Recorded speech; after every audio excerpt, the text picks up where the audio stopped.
Share drama episode 25। रात गहरी होती जा रही थी। महल के बाहर के सहन में ठंडी हुआ के झोंके दरख्तों के पत्तों से टकराकर सरसराहट पैदा कर रहे थे, लेकिन इस खामोशी में एक अजीब सा खतरा छिपा हुआ था।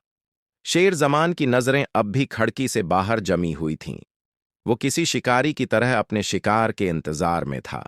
दूसरी तरफ फहद और उसके साथी सियाह कपड़ों में मलबूस आहिस्ता आहिस्ता दीवार के करीब पहुंच चुके थे। उनके कदम इतने हल्के थे कि जैसे वो जमीन को छू भी नहीं रहे। हाथों में जदीद असलहा और चेहरों पर गुस्से की लकीरें। ये वही लोग थे जिन्होंने शेर को पहले जख्मी किया था और आज वो काम हमेशा के लिए खत्म करने का इरादा रखते थे। महल के अंदर फज्र अपने कमरे में बैठी थी। उसके सामने चौहदरी शजात का दिया हुआ हुक्म कागज पर लिखा था, एक जमला जो किसी की जिंदगी और मौत का फैसला था। आज रात शेर को खत्म कर दो। उसके हाथ कांप रहे थे, आंखों से आंसू बह निकले, लेकिन दिल में एक सवाल बार बार गूंज रहा था, क्या मैं उस शख्स को मार सकती हूं जिससे मैं मोहब्बत करती हूं? चौधरी शजात ने फज्र पर इतना दबाव डाला था कि इनकार का मतलब सिर्फ शेर की नहीं बल्कि फज्र की अपनी जिंदगी का भी खात्मा हो सकता था। मगर दिल के किसी कोने में एक मजबूत आवाज उसे रोक रही थी। इसी लम्हे बाहर एक हल्की सी आवाज आई। किसी ने गेट पर ताला तोड़ा था। शेर फौरन खड़ा हुआ, अपनी पिस्तौल उठाई और आहिस्ता आहिस्ता कमरे से बाहर निकला। इसके कदम भारी मगर पुरात्मात थे।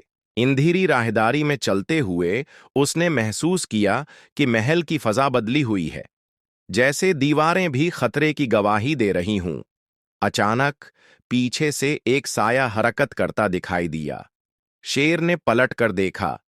एक नकाब पोश शख्स हाथ में खंजर लिए सीधा इसकी तरफ लपका।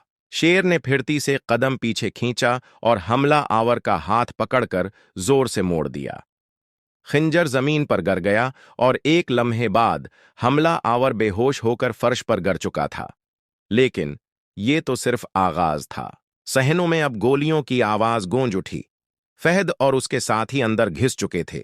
शेर ने दीवार के पीछे पोजीशन ली और जवाबी फायरिंग शुरू कर दी। हर गोली के साथ उसका गुस्सा और इज्म बढ़ता जा रहा था। वो जानता था कि आज की रात फैसला कुन है, या तो वो बचेगा या उसके दुश्मन। इसी दौरान फज्र अपने कमरे से निकली। उसके हाथ में भी एक पिस्तौल थी, लेकिन उसका दिल धड़क रहा था।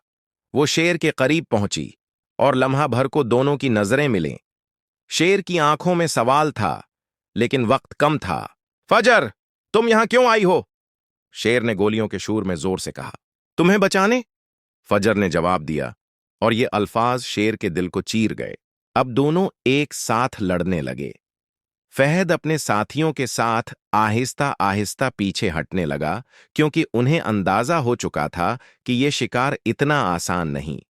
मगर फहद ने जाते जाते एक आखिरी गोली चलाई, जो सीधी शेर की तरफ आई, लेकिन फज्र ने खुद को आगे करके वो गोली अपने कुंधे में खा ली। शेर ने चीख कर फज्र को थामा। उसके चेहरे पर खून के कतरे थे, लेकिन होंठों पर हल्की सी मुस्कुराहट। मैंने तुम्हें खोने नहीं देना था, फज्र ने मध्यम आवाज में कहा।